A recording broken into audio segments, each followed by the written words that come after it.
கஷ்டப்பட்டு படிக்காதே என் குழந்தையை, இஷ்டப்பட்டு படி. ரொம்ப இஷ்டமா படி. இஷ்டமாக படித்தால்தான் நீ என்னையெல்லாம் சாதிக்க நினைக்கிறாயோ அதையெல்லாம் சாதிக்க முடியும். கற்றலில் ஒரு தேடலை வை. ஒரு சப்ஜெக்ட் சொல்லி தராங்களா, அந்த சப்ஜெக்ட்ல உன்னுடைய ஊன் உயிர் எல்லாவற்றையும் அதுல கலந்து அப்படி அப்படி பாரு. அதை பாரு. சில நேரங்கள்ல நம்மள படிக்க விடாம தடுக்கிற விஷயம் எதுன்னு நான் சொல்றேன். சரியா இருந்தா அக்னாலேஜ் பண்ணு. சத்தியமா சொல்றேன்.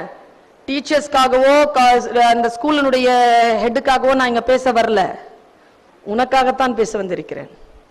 உனக்காகத்தான் பேசிக் கொண்டிருக்கிறேன். உன் வாழ்க்கையினுடைய எழுச்சிக்காகத்தான் பேசிக் கொண்டிருக்கிறேன். ரொம்ப நுட்பமான ஒரு விஷயம். நான் language teacher. I am a language teacher. நான் வந்து ஃபர்ஸ்ட் ஸ்டாண்டர்ட்ல இருந்து 12th ஸ்டாண்டர்ட் வரைக்கும் Tamil medium. BA Tamil, MA Tamil, MPhil Tamil, B.Ed Tamil, PhD Tamil, எல்லாம் தமிழ். தமிழ்ல எனக்கு எது பேசினாலும் புரியும், எது படிச்சாலும் புரியும், எது எது எது பேசினாலும் புரியும். என்னை யாராவது திட்டினாலும் புரியும், பாராட்டினாலும் புரியும். புரியாம நான் நின்னதே கிடையாது. எனக்கு எல்லாமே புரியும். ஒரு 4 மாசம் 5 மாசத்துக்கு முன்னால நான் ஒண்ணு படிச்சேன், எனக்கு புரியல. உனக்கு புரியுதான்னு பாருங்க. எத்தனை பேருக்கு தமிழ் புரியாது? அவனை கொஞ்சம் வெளில அமைச்சிரு கொஞ்ச நேரத்து. தமிழ் புரியாதுன்னா கை தூக்குனா உனக்கு புரியுதுன்னு அர்த்தம். அது கூட புரியல பாரு உனக்கு. ஒண்ணும் இல்ல, வெரி சிம்பிள். எனக்கு நான் ரொம்ப ஷார்ப்பா இருப்பேன், பயங்கர ஷார்ப். நான் அந்த பாடத்தை படிக்கிறேன், எனக்கு புரியல. நீ நிமிர்ந்து உட்காரு, உனக்கு புரியுதான்னு பாரு. நிமிர்ந்து உட்கார்ந்துதான் புரியும். வாழ்க்கை முழுவதும் புரிஞ்சிருச்சா? வாழ்க்கை முழுவதும் முட்டாளாக இருப்பதை விட ஒரு முறை முட்டாள் என்று பெயர் வாங்குவது புத்திசாலித்தனம். எனக்கு புரியல பிள்ளைகளே, ரொம்ப நாளும் புரியல. இப்போ இந்த மீட்டிங் ஆரம்பிக்கிறதுக்கு முன்னால லஞ்ச் டைம் இருந்ததா, பிரிட்டோ சார் வந்திருந்தாரு. உங்களெல்லாம் லஞ்சுக்கு இது பண்ணிட்டு வந்திருந்தார். அவருக்கு காலேஜ், அவர் ஸ்கூலுக்கு வர அப்போ வந்துகிட்டே இருக்கிற எனக்கு வந்து ஒரு டவுட், ரொம்ப நாளா ஒரு டவுட். நான் ஸ்பீக்கர் தானே? அந்த ஸ்பீக்கரை சொல்லல, I am a speaker. ஸ்பீக்கருக்கு இருக்கக்கூடிய அடிப்படை தகுதி என்னது? சில விஷயங்களை நாலேஜ் இருக்கணும். She must know something, she or he. இது என்னன்னு தெரியணுமா இல்லையா எனக்கு? What is this? எனக்கு தெரியல. 20 வருஷமா பேசுறேன், எனக்கு தெரியல. நான் நினைச்சு பார்த்தேன், சரவணன் சார் வேற புதிய தலைமுறையில இருந்து சொல்றாரு, பிரிட்டோ சார் இப்படி, பிரிட்டோ சார் அப்படி, சூப்பர்மேன், அவர் வந்து இந்த மாதிரி அந்த மாதிரி பல விஷயங்களை சொல்லி சொல்லி சொல்லி சொல்லி காதை நிரப்பி அனுப்பி இருந்தாங்க. எனக்கு ஒரு நிறைய பிள்ளைங்கள் படிக்கிறாங்க மேடம், 3000 பிள்ளைங்களுக்கு மேல படிக்கிறாங்க, அவங்கள நான் வந்து ரொம்ப இதுவா செலுத்திட்டு இருக்கிறேன் அப்படி இப்படின்னு எனக்கு போன்ல வேற சொன்னாரா. கொஞ்சம் மரியாதை வேற வந்துருச்சு அவர் மேல. அங்கிருந்து வெளில கிளம்பும் போது எனக்கு ஒரு டவுட் இருந்ததுல நிறைய காலமா, இந்த மைக்னா என்னன்னு தெரியலன்னு. ஒரு பாவம், அந்த அவர் வேற இவ்வளவு காலமா தமம் மாதிரி பிள்ளைங்களை வச்சு இப்படி பாடம் நடத்திக்கிட்டு அவருடைய வெற்றியை என்னுடைய வெற்றின்னு வாழ்ந்துட்டு இருக்கிறாரு. இன்னைக்காவது இது என்னன்னு தெரிஞ்சுக்கலாம், இவ்வளவு நாளா தெரிஞ்சுக்காம போயிட்டோம் அப்படின்னு பிரிட்டோ சார் கூட, sir Brito sir 1 minute, yes professor அப்படின்னாரு அவரு. Yes professor. சார் ஒரு டவுட் சார். என்ன ப்ரொஃபசர்? நான் பேச வரும்போது எனக்கு முன்னால கருப்பா ஏதோ வைக்கிறாங்க சார். உடனே அவர்ல சேச்ச அப்படி எதுவும் நாங்க வைக்க மாட்டோம் அப்படின்னு சொன்ன. நான் சொன்னேன், இல்ல சார் அது இருந்தா தான் சார் நான் பேசவே முடியுது, அது அப்படி வச்சுட்டு இது கொண்டெல்லாம் வேற வைக்கிறாங்க சார் அதுக்கு முன்னால, எனக்கு என்னன்னு தெரியல சார். அவர் கொஞ்ச நேரம் இப்படி யோசிச்சுட்டு திடீர்னு அதிர்ச்சி ஆனாரு, நீங்க எதை பத்தி பேசுறீங்கன்னாரு. சார் எனக்கு முன்னால வச்சாதான் சார் என் பேச்சு அப்படியே எல்லார்கிட்டையும் போகுது, அது என்ன சார்? எதுக்குமே டென்ஷன் ஆனாத பிரிட்டோ சார் கொஞ்சம் டென்ஷன் ஆனாரு. ப்ரொஃபசர் உங்களுக்கு மைக் என்னன்னு தெரியாதா? தெரியாது sir.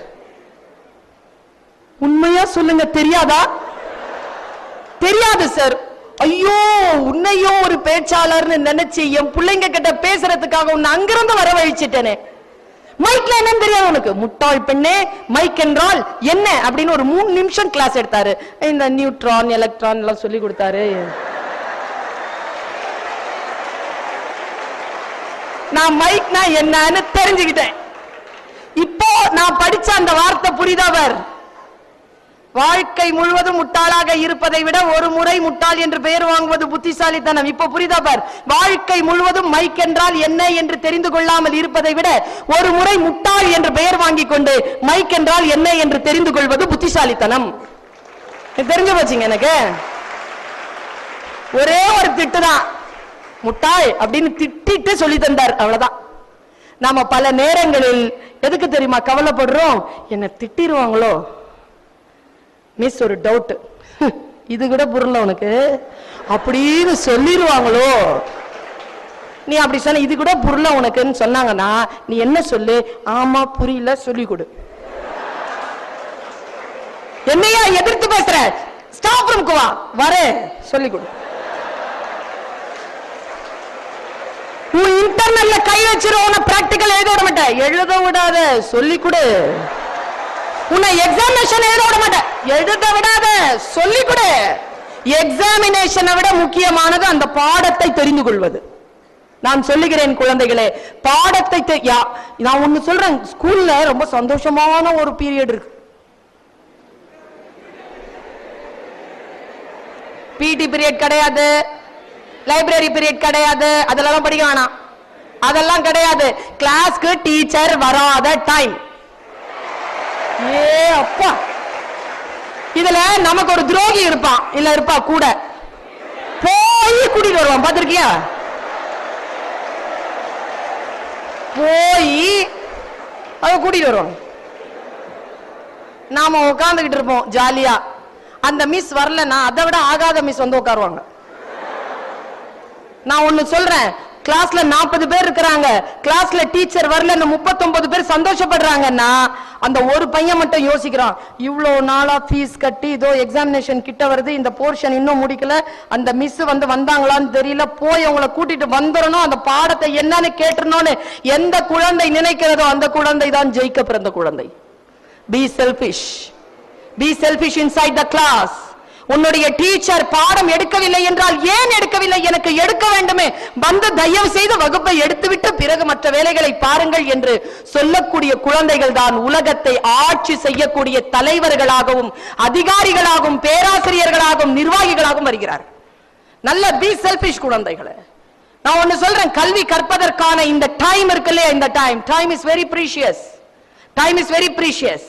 Don't let them go. And the minutes said, don't let them go. அப்படி பிடிச்சு ஃப்ரீஸ் பண்ணி வை. Seize your day. எப்பொழுதுமே அலர்ட்டா இருக்கு. Stay alert. Be aware. இந்த stay alert and be aware தான் நம்முடைய வாழ்க்கையை நாம் சந்திப்பதற்கான மிக முக்கியமான விஷயமாக நான் கருதுகிறேன். பல நேரங்கள்ல நம்ம ஆயத்தமாகவே இருக்கிறது இல்லைங்க. நம்ம ப்ரிப்பரேஷனே இல்லை நமக்கு. இதெல்லாம் என்ன மீட்டிங்னு நினைக்கிற? இதெல்லாம் என்னத்துக்காக இந்த மீட்டிங்? உன்னை ப்ரிப்பேர் பண்றதுக்கான மீட்டிங். என்ன ப்ரிப்பரேஷன்? எத்தனை பேர் இங்க கிறிஸ்தவ பிள்ளைகள் இருக்கிறீங்கன்னு எனக்கு தெரியாது. நான் உலகத்திலேயே ரொம்ப விரும்புற, ரொம்ப நேசிக்கிற, நான் மதத்தை கடந்து நான் சில பேரை உண்மையிலேயே ரொம்ப அப்சர்வ் பண்ணுவேன். நான் யாரையும் பார்த்து வியக்கிறது இல்லை. நான் அது எவ்வளவு பெரிய ஆளா இருந்தாலும் வியக்கிறது இல்லை. ஜஸ்ட் என்ன நானே ஸ்குவீஸ் பண்ணிப்பேன், அதை அண்டர்ஸ்டாண்ட் பண்ணிக்கிறதுக்கு. What it is, what he is. ஏன் கலாம் இவ்வளவு புகழ் பெற்றார்? பிரணாப் முகர்ஜி நல்லவர் தானே, இப்ப இருக்கிறாரு பிரசிடென்ட். அவரை பத்தி அவ்வளவு பேச மாட்டேங்கிறோம். ஏன் கலாம் பத்தி பேசுறோம்? தமிழர்ன்றதுக்காகவா? கிடையாது. He did something to the community. He did something for the human community, human mankind. ஏதோ ஒண்ணு செஞ்சிட்டாருங்க அவரு. அதுக்காக தான் அவரை புகழ்கிறோம். எனக்கு ஜீசஸ் கிரைஸ்ட் ரொம்ப பிடிக்குங்க. எனக்கு அந்த தெய்வம், தூதர் அதெல்லாம் விட்டுருங்க, கடவுள் அதெல்லாம் ஒரு புறம் இருக்கட்டும்.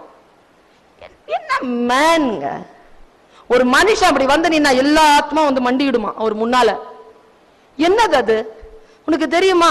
the quality of Jesus Christ is he never react.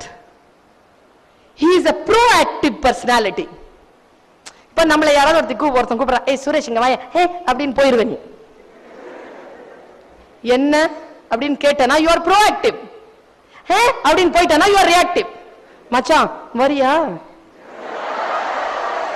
நாம ஜட்சன் துரை பார்த்துட்டு வரலாம், அப்படியா இன்னைக்கா ஓகே அப்படின்னு சொன்னா யூ ஆர் ரியாக்டிவ். இல்லடா அப்பா இன்னைக்கு ஊர்ல இல்ல, நாளைக்கு தான் வருவாரு, அப்பாட்ட கேட்டோம்னா அவர் டிக்கெட் ஏற்பாடு பண்ணுவாரு, நாளைக்கு வேணாலும் போலாம் அப்படின்னா யூ ஆர் ப்ரோஆக்டிவ். இல்லடா அப்பா விட மாட்டாருடா, பேசி பார்க்கலாம்டா, அப்புறமா பார்க்கலாம், காசு இல்லடா அப்புறம் பார்க்கலாம், ஏதேனும் ஒண்ணு உன்னை பற்றி நீ கவலைப்பட்டால் நீ proactive. Jesus Christ is a proactive personality. என்ன ப்ரோஆக்டிவ்ங்க? அவர் பேசுறாருங்க, நான் பைபிள் வாசிக்கிறேன், ஒரு விஷயம் வருது, நான் அப்படியே சொல்றேன், உனக்கு புரியுதான் பார், புரியலனாலும் வாங்கி வச்சுக்க, உனக்கு புரியும், ஒரு நாள் கண்டிப்பா புரியும். வேதம் இல்லையா, வளர வளர புரியும். இப்போ இல்லைன்னா கூட அடுத்த மாசம் புரியலாம், அடுத்த மாசம் இல்லைன்னா கூட மார்ச் மாசத்துல கண்டிப்பா புரிஞ்சிடும், புரிஞ்சுதான் ஆகணும். மார்ச் மாசம் புரியலனாலும் ரிசல்ட் வரும்போது கண்டிப்பா புரிஞ்சிடும், சத்தியமா புரியும் நான் சொல்ற வார்த்தை. ஆனால் நான் தியானிக்கிறேன், பிரார்த்திக்கிறேன், ஆசீர்வதிக்கிறேன், மார்ச் மாசம் இல்லாமல் ஜூலை மாசத்திலேயே அது உனக்கு புரிந்து விட வேண்டும் என்று. ஜூலையிலேயே புரிஞ்சுக்கிட்டேன். நீ பாரு, ஜீசஸ் கிரைஸ்ட் சொன்ன ஒரு கதை, அப்ளிகேஷன். குழந்தைகளை டூ அப்ளை. இந்த கான்செப்ட் மட்டும் சொல்றேன், சொல்லணும்னு தோணுது, அதனால சொல்ல, எந்த ப்ரிப்பரேஷனும் இல்ல, சொல்லணும்னு தோணுது, வருது மைண்ட்ல, சொல்றேன். ஜீசஸ் கிரைஸ்ட் சொன்ன கதை, அந்த மாதிரி விவேகானந்தர் சில கதைகள் சொல்லி இருக்கார், அந்த மாதிரி முகமது நபி சில கதைகள் சொல்லி இருக்கிறார், கிருஷ்ணன் சில கதைகளை சொல்லி இருக்கிறான். எவ்வளவு பெரிய பெரிய பர்சனாலிட்டிஸ் தெரியுமா இவங்க எல்லாம்? காந்தியடிகள் சொல்லி இருக்கிறார். அப்படி ஜீசஸ் கிரைஸ்ட் சொன்ன ஒரு கதை, பைபிள்ல பதிவு செய்யப்பட்ட கதை. நிறைய பெண்கள் தூங்கி கொண்டிருக்கிறார்கள். திடீர்னு அவங்களுக்கு ஒரு அசிரீரி, அத்தனை பேருக்கும் கேக்குது, உங்கள் மணவாளன் வந்து கொண்டிருக்கிறார், போய் அவரை அடையாளம் கண்டு அவரோடு நீங்கள் ஐக்கியமாக்கிக் கொள்ளுங்கள். இது சவுண்ட் வருது. எல்லாருமே கன்னியாஸ்திரிகள், அத்தனை பேரும் எழுந்திருச்சு தயாராகிறாங்க, மணவாளனை சந்திக்க தயாராகிறாங்க. நன்ஸ் எல்லாருமே கன்னியாஸ்திரிகள் தயாராயிட்டு போகும்போது அத்தனை பேரும் ஒரு புத்திசாலித்தனமான ஒரு ஆயத்தத்தை செய்கிறார்கள். என்னன்னா, வர்றதுக்கு லேட் ஆயிடுச்சுன்னா என்ன பண்றது அப்படின்னு எல்லாருமே ஒரு தீபத்தை எடுத்துக்கொண்டார்கள், கையில தீப்பந்தத்தை எடுத்துக்கொண்டார்கள். எல்லாருடைய தீப்பந்தமும் கையில வச்சுக்கிட்டு போகும்போது அதில் சில புத்திசாலி கன்னிகைகள், ரொம்ப ரொம்ப கீன கவனி, சில புத்திசாலி கன்னிகைகள் கூடுதலாக எண்ணெயை எடுத்துக்கொண்டார்கள். போய் காத்திருக்கிறார்கள், மணவாளன் வருவதற்கு காலதாமதம் ஆகிறது. உடனே தீபத்தை பந்தத்தை ஏற்றிக் கொள்கிறார்கள், பந்தத்தை வைத்துக் கொண்டு காத்திருக்கிறார்கள். மீண்டும் காலதாமதமாகிறது. கையில் எடுத்துக்கொண்டு வந்த தீபங்கள், அந்த தீப்பந்தத்தில் இருக்கக்கூடிய தீபம் அணைய தொடங்குகிறது. உடனே புத்திசாலி கன்னிகைகள் தன் கையில் இருந்த எண்ணெயை, கூடுதலான எண்ணெயை அதில் போட்டு அதை எரிய விட்டுக் கொண்டார்கள். கூட புத்தியற்ற கன்னிமார்கள் அந்த புத்திசாலி கன்னிமார்களை பார்த்து கேட்டார்களாம், எனக்கும் கொஞ்சம் எண்ணெய் கொடுங்களேன், எங்கள் தீபமும் அணைந்து கொண்டிருக்கிறது. அப்பொழுது அவர்கள் சொன்னார்களாம், எங்கள் தீபத்திற்கு, தீப்பந்தத்திற்கு அந்த எண்ணெய் போதுமானதாக இருக்கிறது, எங்களிடத்தில் கூடுதலாக இல்லை, நீங்கள் போய் எண்ணெய் விற்பனர்களிடம் அதை வாங்கிக் கொள்ளுங்கள். அப்படியா என்று சொல்லி எண்ணெய் விற்பனர்களை, அணைந்த தீபத்துடன் எண்ணெய் விற்பனர்களை தேடி ஓடுகிறார்கள் அந்த புத்தியற்ற கன்னிமார்கள். அந்த நேரத்தில் அவர்கள் எண்ணெய் விற்பனையாளர்களிடம் போன அந்த வினாடியில் மணவாளன் வந்து விட்டார். புத்திசாலி கன்னிகைகள் எரியப்பட்ட தீப்பந்தத்துடன் மணவாளனை அடையாளம் கண்டு அவரோடு சென்று கோயிலில் கடவடைத்துக் கொண்டார்கள். புத்தியற்ற கன்னிமார்கள் எண்ணெயை வாங்கிக் கொண்டு எரிகின்ற தீபத்தோடு ஓடி வந்து பார்க்கிறார்கள், மணவாளன் வந்து விட்டு போய்விட்டார். கன்னிகைகளை காணோம், என்ன செய்வது என்று தவித்தபடி கோயிலை நோக்கி ஓடுகிறார்கள். கோயில் கதவு மூடப்பட்டிருக்கிறது. கதவை தட்டுகிறார்கள். குழந்தைகளை, நாங்கள் உங்கள் மணவாட்டிகள் வந்திருக்கிறோம், கதவை திறங்கள், நாங்கள் காத்திருந்தோம் உங்கள் வருகைக்காக, கதவை திறங்கள். உள்ளிருந்து குரல் கேட்கிறது, நான் வந்தபொழுது நீங்கள் இல்லை, நீங்கள் யார் என்று எனக்கு தெரியாது, என் மணவாட்டிகளோடு நான் உள்ளே வந்து விட்டேன், நீங்கள் திரும்பலாம். அவ்வளவுதான், கதை முடிஞ்சது. இந்த கதைக்கு பெயர் என்ன தெரியுமா? ஆயத்தமாக இருங்கள். B prepare yourself. preparation. நம்மில் எத்தனை பேருக்கு preparation இருக்கு? பிரிப்பரேஷன் இல்லன்னு வச்சுக்கோங்க, கூடுதலான ஆயத்தம் இல்லன்னு வச்சுக்கோங்க, இன்னைக்கு உலகத்துல நீங்க ஜெயிக்கவே முடியாதுங்க. போன வருஷம் 500க்கு 540 பிள்ளைங்க வாங்குச்சு. என்னங்க பண்றது? What is the extra preparation? உன்னிடத்தில் என்ன எக்ஸ்ட்ரா இருக்கு? இன்னைக்கு அதை நோக்கி போகுது. ஆனா என்ன பிரச்சனைனா, அந்த 500 மார்க் அந்த 1200 மார்க் வாங்குறதுக்கே இங்க அவ்வளவு கஷ்டப்பட வேண்டியதா இருக்கு. இல்ல கூடுதலான ஆயத்தத்துக்காக நீங்க என்ன பண்ணுவீங்க? கூடுதலான ஆயத்தத்தோடு இருக்க வேண்டும் என்றால் இந்த கடமைகளை நீங்கள் ரொம்ப விரைவாக முடித்தாக வேண்டும். B prepare. நான் ஒன்னு சொல்றேன், இந்த மார்ச் மாசம் ஏப்ரல் மாசம் வரைக்கும், வர்ற ஏப்ரல் மாசம் வரைக்கும் தயவு செஞ்சு உன் படிப்பு விஷயத்துல 2 பேரை மட்டும் நம்பாத. வாழ்க்கை நீ என்னவாக போகிறாய் என்கின்ற முடிவெடுக்கின்ற பொழுது 2 பேரை மட்டும் நம்பாத. அவங்க 2 பேரும் வேற யாரும் இல்ல, உன் இடது பக்கத்துலயும் வலது பக்கத்துலயும் உட்கார்ந்துருக்காங்க. அவங்களை கேட்டு எந்த முடிவும் எடுத்துறாத, அதுங்களுக்கே ஒன்னும் தெரியாது. பல நேரங்களில் உண்மையான விஷயத்தை சொல்லி தரவும் மாட்டானுங்க. உன்னை மட்டும் நீ நம்பு, உன் ஆசிரியரை நம்பு, உன் புத்தியை நம்பு, உன்னுடைய பிரிப்பரேஷனை நம்பு, உன்னுடைய நோட்ஸை நம்பு, உன்னுடைய காலை நேரம். காலை பாரு, 24 மணி நேரங்கள் உன் தலையணையில் இறைவன் வைக்கிறான். 24 hours. இன்னிலிருந்து கால்குலேட் பண்ண. ஜூலை 2 24 hours கடந்துருச்சு. ஜூலை 3 இருந்து எக்ஸாமினேஷன் இருக்கிற வரைக்குமான அவர்ஸை கால்குலேட் பண்ண. அந்த அவர்ஸ்ல என்னென்ன அவர்ல என்னென்ன யூனிட் படிச்சு முடிக்க போறேன், எப்படி அதை ப்ரிப்பேர் பண்ண போறேன்னு நீ டார்கெட் பண்ண. நான் ஒன்னு சொல்றேங்க, மாநிலத்தில் பாண்டிச்சேரி மாநிலத்தில் மட்டுமல்ல, தமிழ்நாட்டிற்கும் சேர்த்து முதல் மதிப்பெண் வாங்கக்கூடிய குழந்தை இந்த பள்ளிக்கூடத்தில் இருந்து வரலாம். ஆனா யூ ஷுட் ப்ரிப்பேர். ரொம்ப பேய்த்தனமா ப்ரிப்பேர் பண்ணணும். எந்த அளவிற்கு ப்ரிப்பேர் பண்ணணும்னா, you should behave like a hell. ஆனா ஒன்னு சொல்றேன், சூறாவளிகளை சந்தித்தால் தான் உன்னால் தென்றலை ருசிக்க முடியும். மிகப்பெரிய போராட்டத்தை ரசிக்காமல் உனக்கு அமைதியை ரசிப்பதற்கான ஒரு தகுதி கிடையாது என்பதை மட்டும் நீ நல்லா யோசிச்சு வச்சுக்க. உனக்கு வந்திருக்கக்கூடிய வாய்ப்பை நீ சரியாக எப்படி பயன்படுத்துவது, உனக்கான சூழலை எப்படி பயன்படுத்துவது, புத்தியை எப்பவுமே ஆன்ல வை, சிந்திச்சுக்கிட்டே இரு. லேர்னிங் நடந்துகிட்டே இருக்கட்டும். இறையன்பு சார் தினத்தந்தில சாக்ரட்டிஸ் பத்தி ஒரு நாள் ஒரு குறிப்பு எழுதியிருந்தார் சார். என் வாழ்க்கையில அதை படித்ததற்கு பிறகு நான் வேறு, அது படித்ததற்கு முன்னால் நான் வேறு. சாக்ரட்டிஸ் பத்தி இறையன்பு சார் ஒரு குறிப்பு எழுதியிருக்கார். இறையன்பு சார் எழுதுறாருன்னா அது நிச்சயமா ரொம்ப ஆத்தென்டிசிட்டிக்கான ஒரு நோட். சாக்ரட்டிஸ் பத்தி சொல்றாருங்க. நம்ம எத்தனை பேருக்கு சாக்ரட்டிஸ்னா யாருன்னு தெரியும்? சாக்ரட்டிஸ் யாருங்க? சாக்ரட்டிஸ் டீச்சர்ஸும் ஜவாப் சொல்லலாம், பதில் சொல்லலாம். He is a very good. He is a philosopher. யாராவது ஒரு சாக்ரட்டிஸனுடைய பிலாசபியை சொல்ல முடியுமா? நான் ஒன்னு சொல்றேன், சாக்ரட்டிஸ் பிலாசபியை எவனாலும் சொல்ல முடியாது, யாராலையும் சொல்ல முடியாது. சாக்ரட்டிஸனுடைய பிலாசபி என்ன தெரியுமா? Small questions, raise questions. இன்னைக்கு இந்த ஸ்கூல்ல நான் சொல்றேன், யார் தெரியுமா புத்திசாலி? நல்ல ஆன்சர் எழுதுறவ புத்திசாலின்னு சொல்லுவாங்க. கிடையாது. வகுப்பு நடந்து கொண்டிருக்கின்ற பொழுது, ஒரு பாடத்தை படிக்கின்ற பொழுது யார் ஒருவர் கேள்விகளை எழுப்புகிறார்களோ அவர்கள் தான் புத்திசாலிகளை தவிர பதிலை படிக்கின்றவர்கள் அல்ல புத்திசாலிகள். questions, raise questions. why not? Apple விழுதுங்க, ஆப்பிள் விழுதுன்றது இன்ஃபர்மேஷன். ஏன் அப்படின்னா ஒருத்தன் leads to knowledge. ஓ, புவியீர்ப்பு சக்தியால் தானா கண்டுபிடித்தான் இல்லையா? அந்த question போச்சு இல்லையா? இன்ஃபர்மேஷன், நாலேஜ், எஜுகேஷன், விஸ்டம் போகுதுங்க. ஏன்? ஓ, இதான் பதில். ஓ, மேல கீழே இருந்து மேல போன எல்லாரும் மறுபடியும் மேல இருந்து கீழே தான் வருமா? விஸ்டம். questions கேட்டுக்கிட்டே இருக்கணும். why not? இதாங்க சாக்ரட்டிஸ். சாக்ரட்டிஸ் இந்த questions கேட்டான்றதுனாலேயே அவனுக்கு இந்த உலகம் அளித்த தண்டனை என்ன தெரியுமா? விஷம் அருந்தி சாகணும். ஜெயில பிடிச்சு போட்டாங்க. விஷம் அருந்திட்டு நடந்துகிட்டே இருக்கணுமா, இங்கிட்டும் அங்கிட்டும் நடந்துகிட்டே இருக்கணுமா. அப்பதான் அந்த விஷம் ஏறி சாவான். அவருக்கு விஷம் கொடுக்கறதுக்கு 2 நாள் இருக்கு. ஆனா அவர் பிராக்டிஸ் பண்றார் நடந்து. அதாங்க சாக்ரட்டிஸ். நடந்துகிட்டே இருக்கார். அப்போ இந்த மாதிரி சுவர், அந்த சுவருக்கு பின்னால ஒருத்தன் ஏதோ ஒரு மியூசிக் ஒண்ணு வாசிக்கிறான்.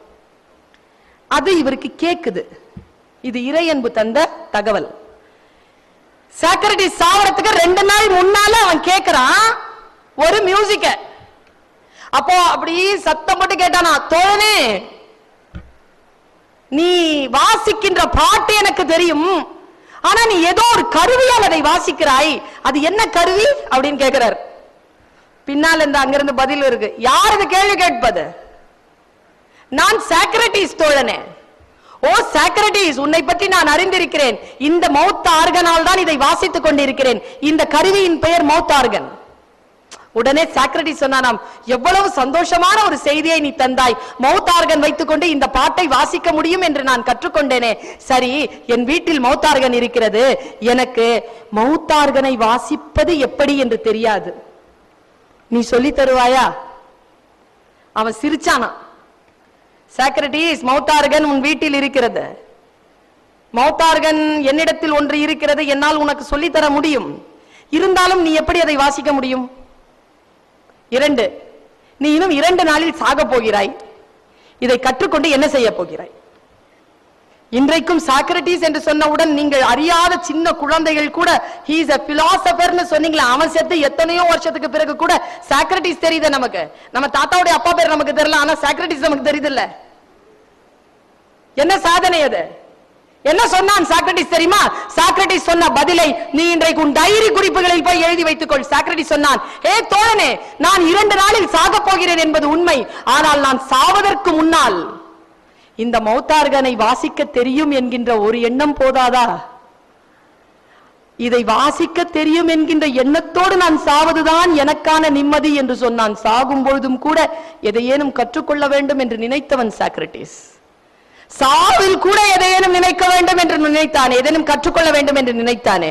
வாழக்கூடிய குழந்தைகளாக இருக்கக்கூடிய நாம், நமக்கான வாய்ப்பு படிப்பு. நான் ஒன்னு சொல்றேங்க, எத்தனை பேர் மொபைல் யூஸ் பண்றீங்கன்னு எனக்கு தெரியாது. அது என்ன மேனியான்னு தெரியல, மொபைல் மேனியா. இந்த பள்ளிக்கூடத்து குழந்தைகளுக்கு அந்த பழக்கம் இவரை பார்த்து வேண்டுமாக இல்லை என்று சொல்லலாம், கண்டிப்பாக இருக்கும்.